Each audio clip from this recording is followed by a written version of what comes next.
Hi, Mystery Recapped here. Today, I am going to explain a comedy film called $60 Million Man. Spoilers ahead, watch out, and take care.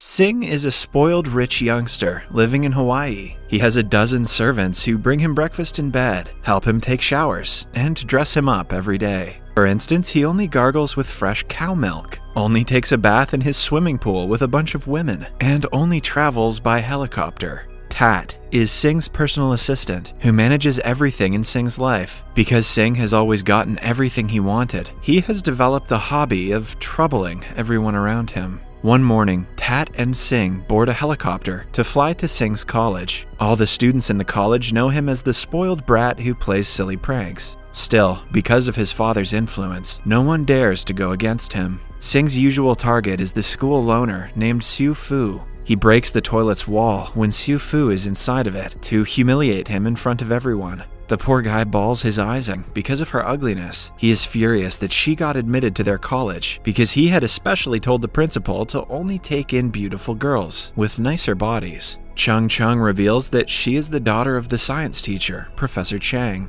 Unlike the others, she isn't scared of Singh and his influence. She calls him out for the stupid prank, much to Singh's annoyance. Later, during Professor Chang's class, Singh arrives late, as usual. The other students give him space and move further away, except for Chung Chung, who stays put. The professor overlooks Singh's ignorant behavior and continues teaching. He talks about a new technology that will allow people to be turned into cyborgs. When he dissects a dead body to show them the visual representation of the theory, the students can hardly keep themselves from passing out. During the lunch break, Singh and Tat come to the cafeteria and everyone else walks away, afraid of him. Again, Chung Chung is the only one who sits right beside him and continues eating. Singh threatens to get her fired, but Professor Chang, who is nearby, says that it won't be possible. The professor also calls him the most disgusting student he has ever had. If it weren't for his father being the director of the college, Singh would have been beaten to death by the people he troubles on the daily. To test if his classmates would really do something like that, he blurts out that his father is not the director of the school. Singh is left furious after the incident. He and Tat break into the professor's house at night to teach him a lesson. They set up bear traps in the basement lab, hoping that the professor will fall right into it. But then, as they are about to leave, Tat notices a cut-off hand walking on its own.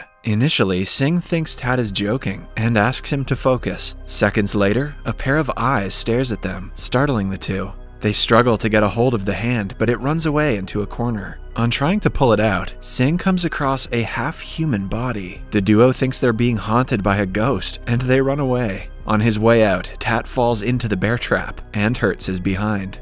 A while later, they call the police, suspecting that the professor is conducting experiments by dissecting people's body parts. The police search everywhere but cannot find the said pair of eyes or the hand. They think the idea is absurd and accuse Singh of wasting their time. In the end, they evacuate Tat and Singh out of the house. After everyone leaves, the hand and eyes reappear behind the professor, revealing that they are in fact one of his cyborg experiments. The following day, Singh is paranoid that the professor will send the body parts to trouble him again. Hence, he dresses up in football gear, ready to defend himself in case anyone tries to harm him. Singh's father arrives from China to give him a surprise, but is beaten up by his son after being mistaken for an intruder. Following that, someone knocks on their front door. On checking, Singh finds a seductive woman named Bonnie, asking him to help her bathe.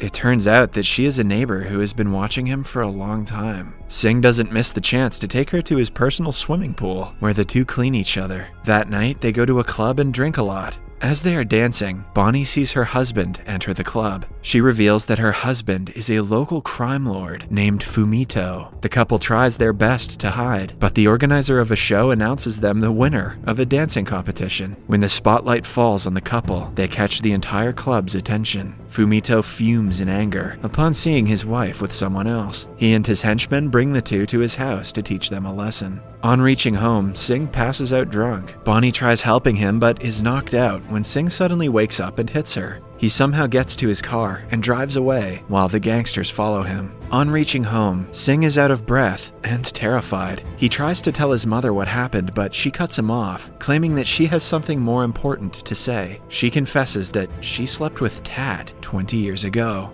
This means that the millionaire businessman Pei is not actually Sing's father, but his assistant is. Pei overhears their conversation and calls his wife a whore. Although it is revealed that an ugly guy like Sing is not his biological son, he is heartbroken by his wife's betrayal. Tat also joins the conversation and asks Sing to stay as his son, now that everyone knows the truth. However, Sing wants $2 million and is willing to continue being Pei's son for money. Tat is distressed because he always loved Sing as family. Sing, on the other hand, kicks him out of the house to receive money from Pei. He did what he had to in the heat of the moment, but the following day, Sing is guilt-ridden. He always had Tat by his side growing up, and after knowing that he is his father, Sing cannot help but to feel sorry. Later that day, he goes to the church for self-reflection and finds Chung Chung. He tells her what he did yesterday and how bad he feels. Chung Chung also begins to realize that he's not as bad as she thought he was. That evening, the gangster Fumito sends his right-hand man Mark to kill Sing. They get into a chase around the house when suddenly the lights go off. When they turn back on, we see that Tat has come to save his son. He puts his life in danger for Sing, but the two are caught in the end.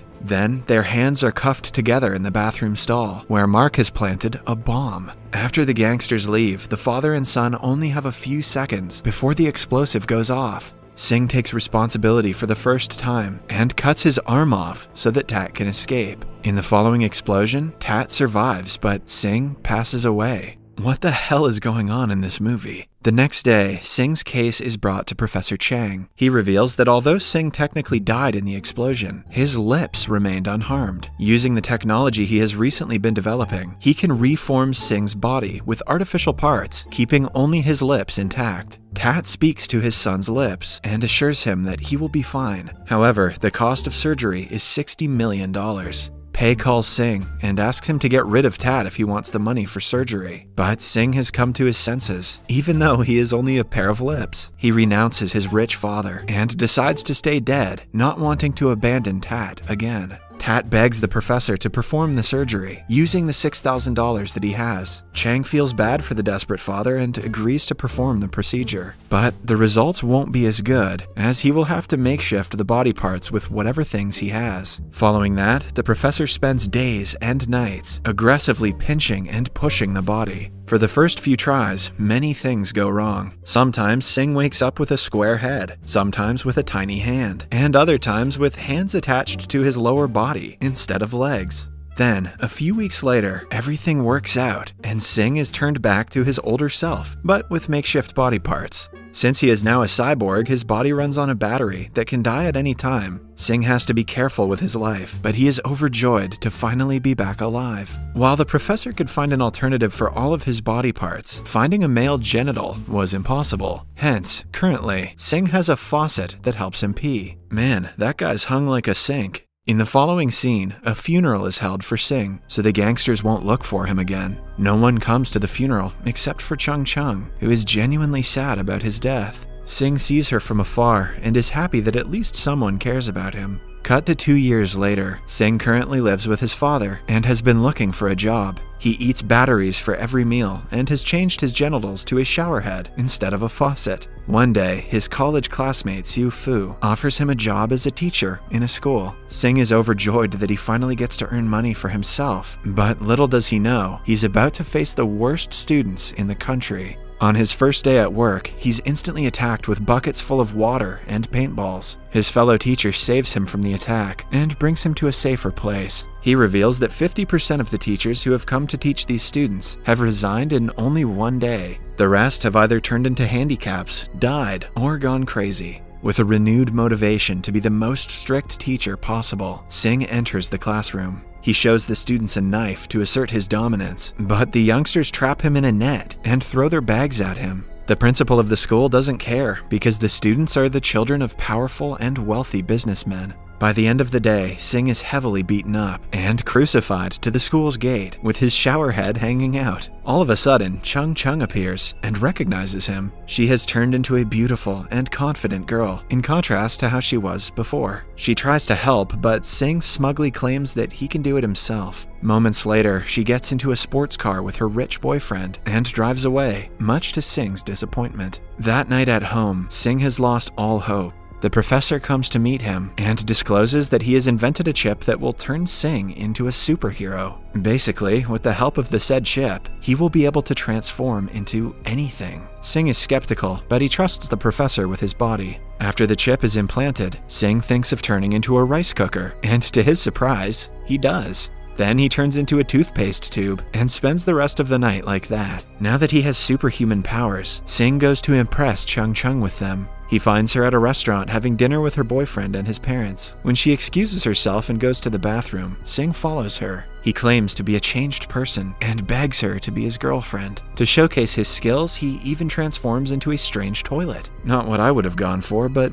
cool. When Chung Chung is still not impressed, he takes over a magic show happening in the restaurant and shows his powers to the audience. By the end of the night, he is flying in the sky with Chung Chung, using an umbrella as a parachute. Unimpressed, Chung Chung agrees to date him. The next day, Sing goes to the school confidently. He transforms his hand into a water hose and teaches the students a lesson for messing with him. Eventually, they start to obey him and turn into good students. Everything goes well in Sing's life until one day, the gangster Mark finds out he is still alive and attacks him. They get into a fight, but Sing defeats him easily with his new powers. Mark's boss, Fumito, is not someone who gives up easily. He turns Mark into a cyborg as well, but he budgets the surgery with $60 million and makes him even better than Sing. A few days later, Sing and Chung Chung are getting married. Xiu Fu comes to the wedding, but Sing recognizes him as Mark in disguise. The party is interrupted as the two get into a fight. Mark terrorizes everyone and starts firing randomly. Amidst the chaos, he fires a special weapon at Sing that kills him instantly.